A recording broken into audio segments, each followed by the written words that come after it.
And many greetings to the whole family from us.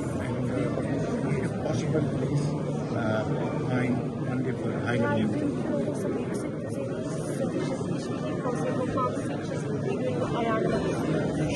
and I brought mangoes. That's right, yes, that's right. And I brought some mangoes for you. It's in the Tamam, çocuklar mango geldi. Eve yollamışlar.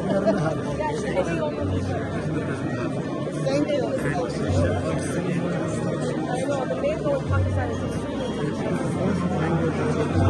I will send in 10 days 200 bags. Çok teşekkür ederim. Sağ olun. Half for you, half for my brother. Thank you. My wife will